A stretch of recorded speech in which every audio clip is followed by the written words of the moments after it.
You just can't start your Easter service without your hula hoop. All will be revealed.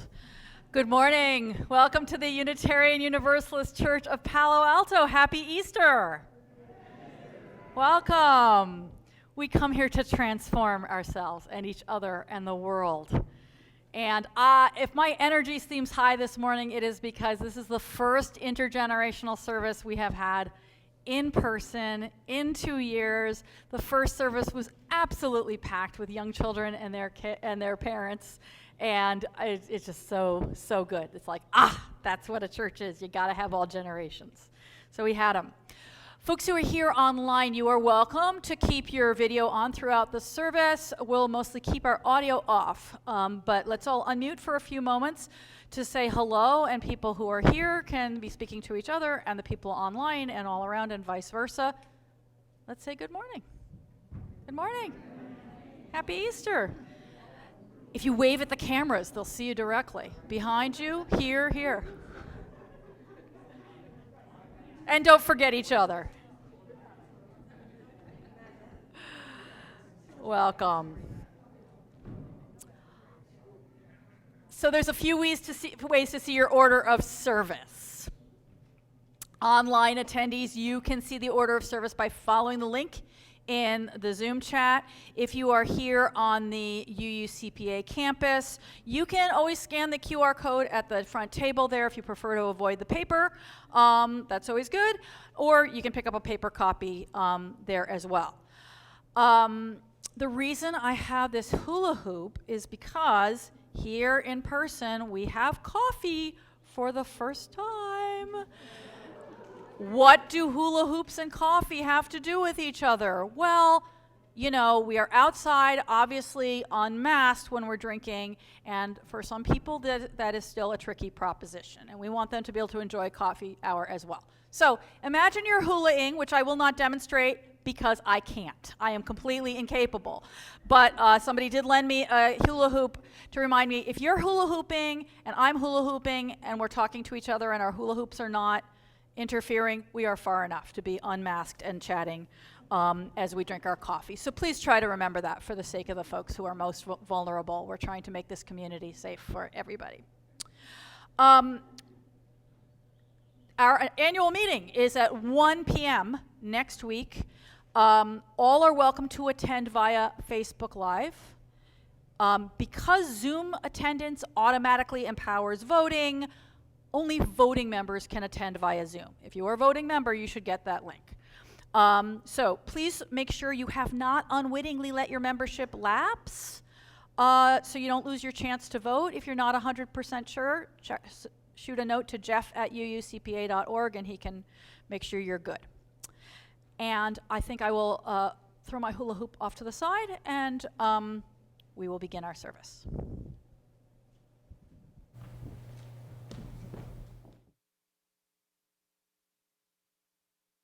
With you at home, please join me in lighting it. And everybody, home and here at UUCPA,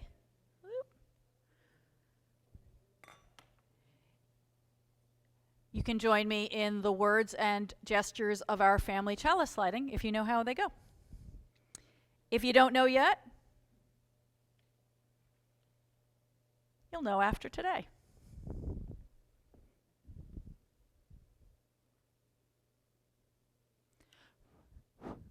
We light this chalice to celebrate Unitarian Universalism, the church of the open mind, helping hands, and loving heart. With our centering words each week, we draw on one of the sources of our living tradition. Today's words are by the U.S. American poet and artist and minister Jan Richardson from her poem, The Magdalene's Blessing. Let this blessing gather itself around you. Let it give you what you will need for this journey. You will not remember the words, they do not matter. All you need to remember is how it sounded when you stood in the place of death and heard the living call your name. As we follow the sound of the bell into silence, we allow ourselves to arrive here fully.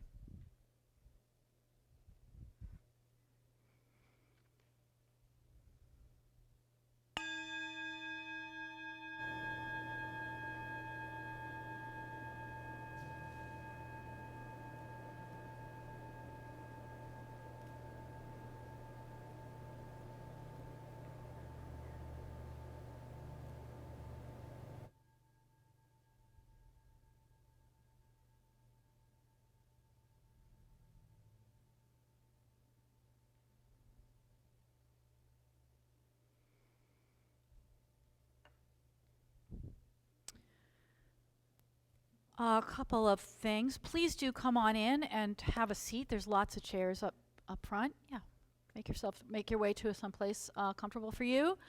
And if you have a joy or a sorrow to share, and there's a couple of ways to do that if you're here. Online, the instructions are there in your order of service. Here also, you can send them to me at joyconcern@uucpa.org, or you can write them on the card here, and I'll share them aloud during the service. So here's another chance for you to do that if you haven't done it yet. Let's rise in body or spirit and sing together Gathered Here, which is number 389 in your gray hymnal, and the words are in your order of service.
It's time for the old story of Easter. This year, I'm going to tell the Easter story. The Easter story happened 2,000 years ago. Today, it's hard to say exactly what happened, but we know the story started when Jesus entered Jerusalem. On his first day in Jerusalem, Jesus just looked around in the great temple of Jerusalem. This was the holiest place in the world for Jesus and all other Jews. In the temple, Jesus saw people who changed money for you for a fee. He saw people coming and going, taking shortcuts by going through the temple. And he saw people were selling everything from goats to pigeons.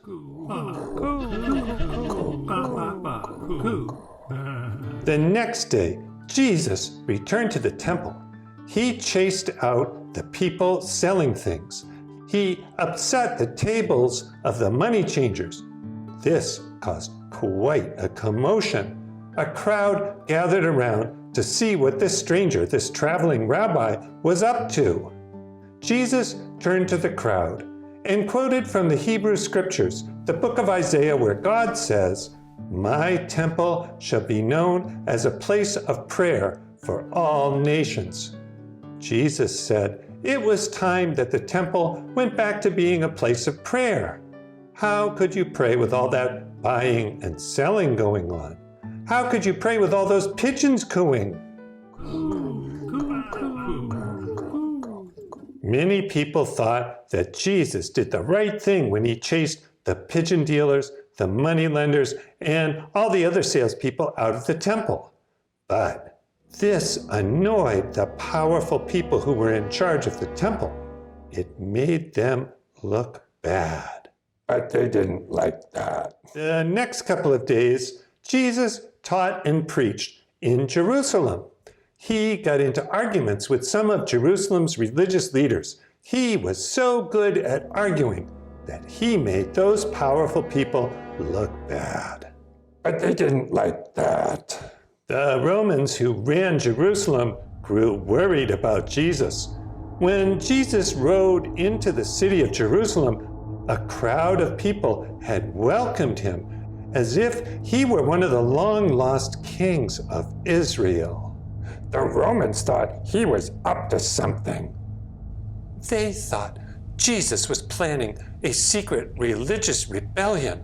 They wondered how many followers he actually had. Jesus continued teaching and preaching until Thursday evening, when Passover began. It's important for us to remember that Jesus and his disciples or followers were all observant Jews. After sundown that Thursday, they had a Seder. Jesus and his followers had wine, matzah, bitter herbs, all the standard things you have at a Seder. Afterwards, even though it was after dark, Jesus and his followers went to a garden to sit for a while. His followers fell asleep. But Jesus stayed awake because he was worried. He had a feeling the Romans were about to arrest him. But even if they arrested him, he knew that he would not regret anything he had said or done. After all, what he said was the truth. And sure enough, the Romans arrested Jesus just a few hours after the Seder. They put him on trial that night and executed him the next day. The Romans put him to death using a common but very unpleasant type of execution called crucifixion. Jesus died on Friday at sundown. I don't like this part of the story. The Jewish Sabbath started right at sundown on Friday. Jewish law of the time did not allow anyone to be buried on the Sabbath day. So Jesus' friends put his body in a tomb, a sort of cave cut into the side of a hill. That way, his body would be safe until after the Sabbath was over. Early Sunday morning, some of Jesus' friends went to the tomb to get the body ready for a burial. To their great surprise, the body was gone, and there was a man there who talked to them about Jesus. Because all this happened 2,000 years ago, we'll never know exactly what happened. My Unitarian Universalist mother used to say some of Jesus' other friends must have come earlier and buried the body. Probably the burial took place in secret, and not everyone got told when and where it was. Jesus' followers were disorganized and confused that morning. Even though they were upset that Jesus was dead, they also worried that the Romans might arrest them. But some of Jesus' followers began saying that Jesus had risen from the dead, and several people even claimed that they had spoken with him. My Unitarian Universalist mother always said Jesus' friends were so sad and missed him so much that they wanted to believe that he was alive again. We Unitarian Universalists say that Jesus does live on through his teaching. What he taught about the power of love has changed the world. He taught that we should love all people as we love ourselves. And if you can really live your life that way, you'll find that your world will be changed too.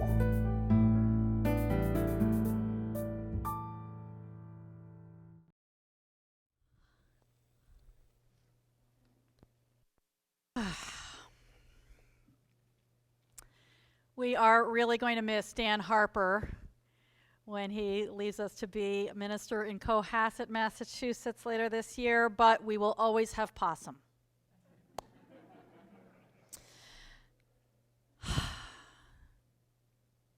We now turn our thoughts to the important events of our lives that we want this community to share.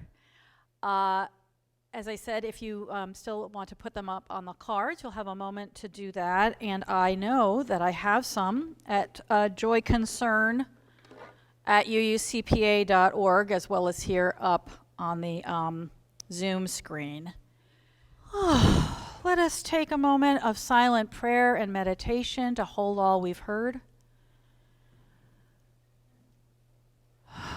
To be aware, as we always try to remember, that there are so many more stories just moving around through our lives, the lives of the people around us, invisibly to us, but touching so many people. So let us hold one another in compassion for all the sorrows and the joys shared and unshared.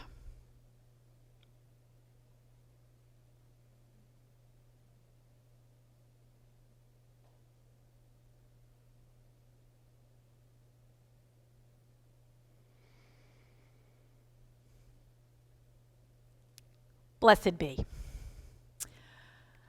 The anthem today is Gaudeamus Hodie, which means let us rejoice on this day. It is also in our hymnal. So the words are there in your order of service. You may know it, and you can see the music as well if you have a hymnal on number 390. The choir encourages us to sing along, so let us rise in body or spirit and be led by the choir.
Thank you.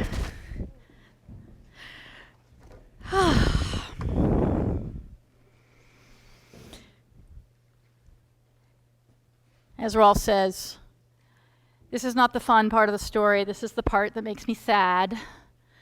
But then good things happen. It's a happy day. So I want to read you a little bit more of the old story. And I see that some people have silent sermon bingo cards. They are intended for the children among us, and clearly some children are here today. And that's fabulous. So I will tell you the rules. Silent sermon bingo begins when the sermon begins. You will be misled if you start to fill it in before then. And it is silent sermon bingo. So if you fill in bingo by hearing 5 words in a row in my sermon, do not shout bingo.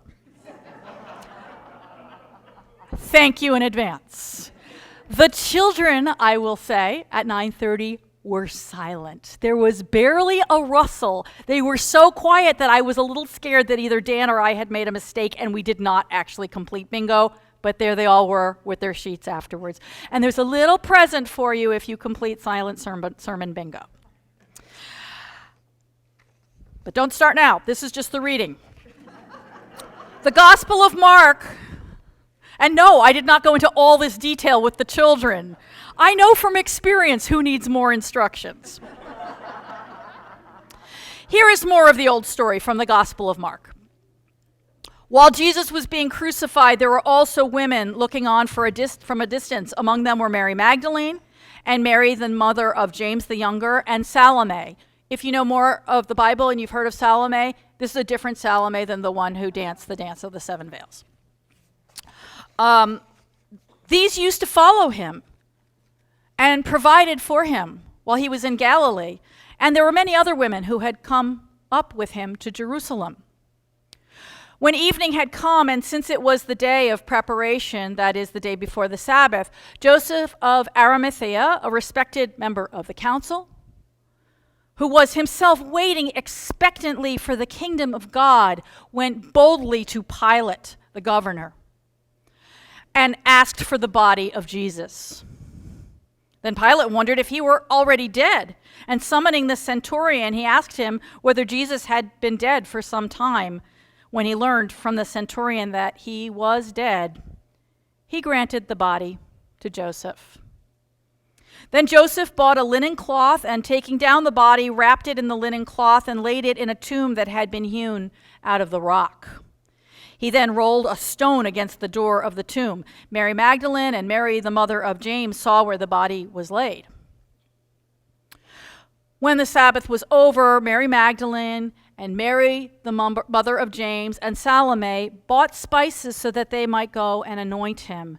And very early, on the first day of the week, when the sun had risen, they went to the tomb. They had been saying to one another, "Who will roll the stone away for us from the entrance to the tomb?" When they looked up, they saw that the stone, which was very large, had already been rolled back. As they entered the tomb, they saw a young man dressed in a white robe, sitting on the right side, and they were alarmed. But he said to them, "Do not be alarmed. You are looking for Jesus of Nazareth, who was crucified. He has been raised. He is not here. Look, there is the place they laid him.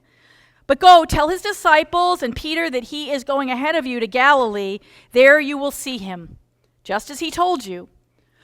So they went out and fled from the tomb, for terror and amazement had seized them, and they said nothing to anyone, for they were afraid.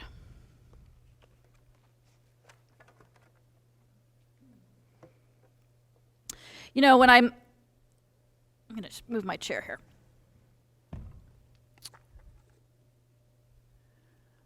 When I was reading over this story in the weeks approaching Easter, I was really reminded of an experience that a lot of us have been having. Well, basically during the period of Lent here, these last several weeks, which is the experience of watching a terrible war unfold. We see it. We can watch it on our televisions and our computers, and we feel so helpless to do anything to help the people of Ukraine. We push back in what ways we can against the Putin government and the cruel war that they are inflicting upon Ukraine. We reach out in some ways. If we have the money to help, we might give to a refugees organization, for example, or maybe even help settle people here. But for the most part, we feel so helpless. I feel helpless and sad and frightened for people whose lives are being upended and ended in many cases. It's just so sad and frightening to see something like this happen, and I think this is what it was like for the people watching the crucifixion. This was their friend, their teacher, their leader, in whom they had so many hopes, and whom they knew they were never going to see again, because that's what happens when somebody dies. And there they were, helpless to do anything about it. I think nothing makes us feel more helpless and just devastated with sorrow than seeing somebody we love suffering and being able to do so little to address their pain. Now, none of Jesus' followers was very strong compared to the Roman Empire that ruled their land and their lives. Even Joseph of Arimathea, who was wealthy, who was a member of the council, which is kind of like being a member of Congress, right? He was a powerful man in their time and place. Even he couldn't do anything except summon up his courage and go to the governor and say, could we have his body back, please? He couldn't do anything to stop the execution. The men who followed Jesus as his disciples couldn't do anything. But there were followers of Jesus who could do even less, because the laws and the customs of that time and place gave them so little power. They had little power, very little authority even in the religious life of their time, and none in the secular government of the Jews, much less the Roman Empire. And those were the women who followed Jesus. Women, 3 of whom are named here, but we're assured by the Gospel of Mark there were many, many more who followed him. And they had so little power in their time and place that they couldn't even be witnesses in a court of law. Like if they saw a crime committed and they said, I could come and testify about this, the court would not recognize them. It was as if there had been no witness.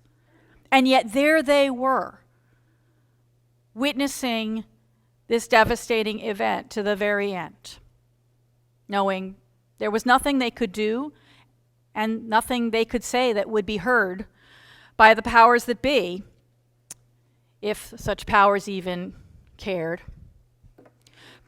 The story tells us that didn't stop them. They came and witnessed what happened to Jesus anyway. They stayed. They stayed even though it brought them face to face with how helpless they were and how little they could do as this disaster unfolded. They were giving their friend the only thing that they could. If you look it up in an etymological dictionary, I didn't use that word with the kids, but I bet you know what it means. You will find, because I was really curious, do these words that sound the same, that are spelled the same, are they actually connected in meaning? And they are. The words present, like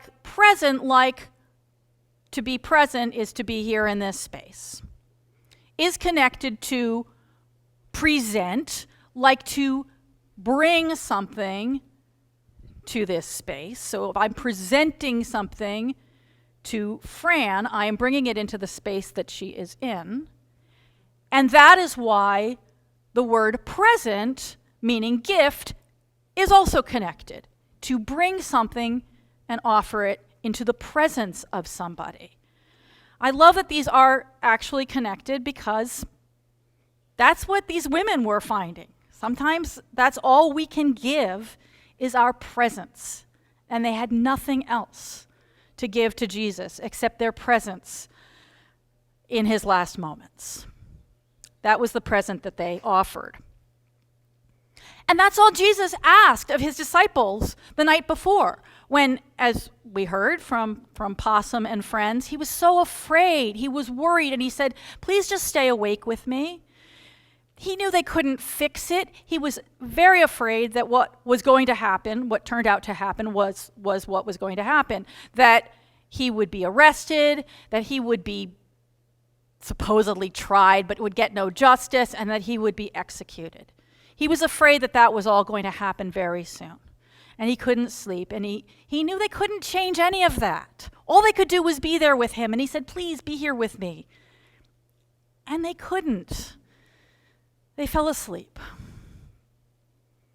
I think maybe the women have something to teach us here, not only because they were present, but because of maybe why they managed that. These were people who, all their lives, they were told that they had nothing else to offer except their presence. They had no power to change the course of events. And they always knew that. And so they knew, this is all I can offer. I will be there. And that's what they gave. It's as if they're teaching us through the years in this bit of the story that some of the gospel tellers recorded, that the women were there. That sometimes when there's nothing that we can do, we can still be. We can be present. We can just say, here I am. And on this day when people talk about miracles, and can miracles actually happen, this is what I think of. That this kind of magical, amazing thing happens sometimes for us, that when we can do nothing, when all we can do is be present, that's enough. That really, just like Jesus said to his disciples, that's all that we're asked for, that's all that's needed, and it really makes a difference. The two Marys and Salome, they did not expect to be able to do anything for Jesus when they came on the Sunday morning as soon as the Sabbath was over. He was dead. There was nothing they could do except tend to his body in the way that showed respect, to bring these anointing spices for the wrappings around his body. There's no more helpless position than after somebody has died. There's nothing we can do for him. But they wanted to still offer their presence. And they were amazed, because instead of these linen wrappings ready for spices, they saw a young man in clean, untorn linen clothes, all in white, like it was a special occasion. And that was not what anybody expects to find in a tomb. As Jan Richardson says, they heard the voice of the living in the place of the dead. And the story goes on to say that the returned Jesus, the miraculously alive Jesus, spoke first to Mary Magdalene. But some say that was what was happening right there in the passage I read to you, that the young man who spoke to them and who was in clean, untorn white linen, that was Jesus himself. Now, some people think that Jesus could overcome death, that's what is celebrated here on Easter. That unlike any person before, or as far as we know since, for Jesus, death did not mean death. He returned. Here's what we know for sure, and here's where the miraculous comes in for me. When death comes, when disaster rolls like a great stone and you can just see it happening, but there's nothing you can do to stop it, and you just feel like, if only I could do something, if only I could do something, if only I could do something, but I can't. When we decide to just be in that moment, I will be present. I will witness. I will watch this disaster unfolding, even though I wish I could cover my eyes and go away. When we do that, this is what happens. When we're present to our feelings and our fears, when we're present to the people we love, even though we can't help them the way we wish we could help them, we help them. It helps. And I know this because people say it over and over again. I bet you've said it to other people, and I bet people have said it to you. Even in this culture of ours that says doing, doing, doing, here's all the things you must do, people say, just be with me. Just be with me. It really, really matters, even when the worst has happened and there's nothing you can do. When people are sick and we can't operate on them, we can't work medicine on them, we just go and sit by them, hold their hand, read them a poem, just let them know that we're there. It helps. It helps them. When terrible news is happening, the people of Ukraine, as we watch on so helplessly, they say it's helping that the world is watching. It's helping to know that you are there and you care and you're not ignoring what's happening to us. That you're not turning away. And so we might turn off the news for a while, take a break from the headlines, but when we offer our presence again, when we say, okay, I'm going to pay attention to what is happening to you, it helps. And even when somebody has died, this is what we do. We send a card. We offer our condolences. We go and visit the house and we just offer our presence. And people say, that really helped. That feels amazing to me, as somebody who wishes I could fix it, to be assured, I know you can't fix it. Your presence helps. Your presence is a great gift, just like the word says.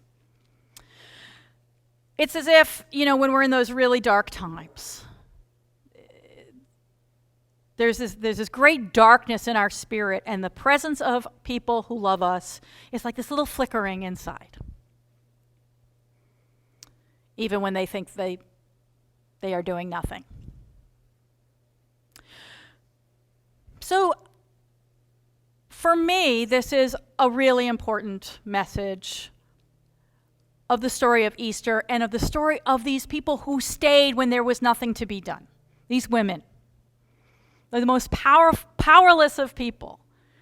That our presence matters. It works miracles. And here on Easter, we can help offer that gift, that small, amazing miracle in honor of the great teacher, Jesus.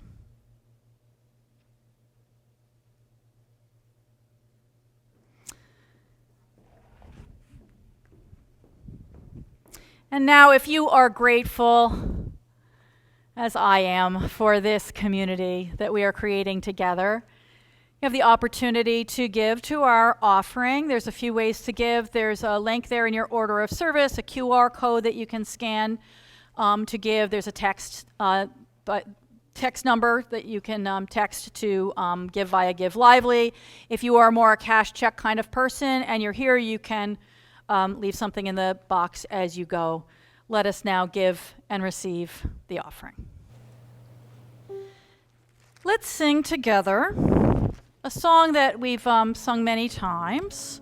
We're going to sing it a little more slowly than usual as a meditation, focusing on what we are saying to each other with great sweetness, which is, let me give you the gift of my presence. This is number 346. If you have a hymnal, the words are in your order of service. Come sing a song with me. Let's sing it to each other.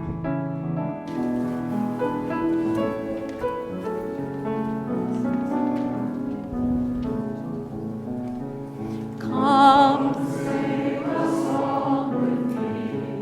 Come sing a song with me. Come sing a song with me that I might know your heart. And I, that you hold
We are.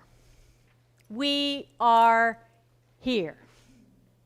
We are here today. We are here today together. It is enough.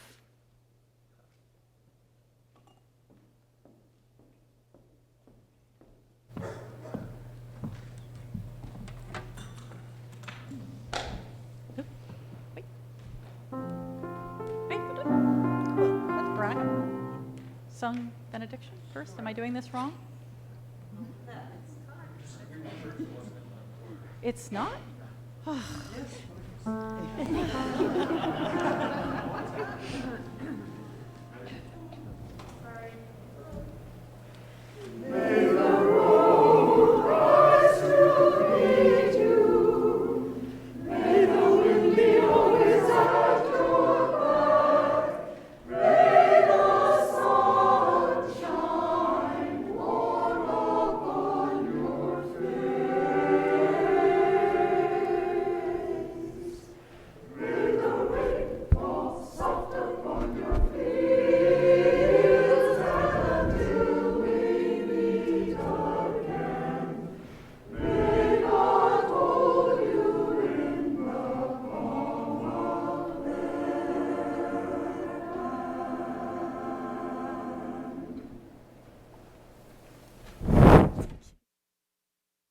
Gorgeous music.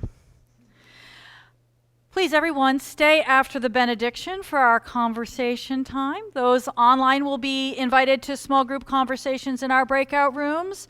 Our practices in the main room, that signals that you want to specifically talk about the topic of the service together. Now, if you are online, please unmute yourself, turn on your video, and touch hands virtually you might want to do. And here, we'll rise.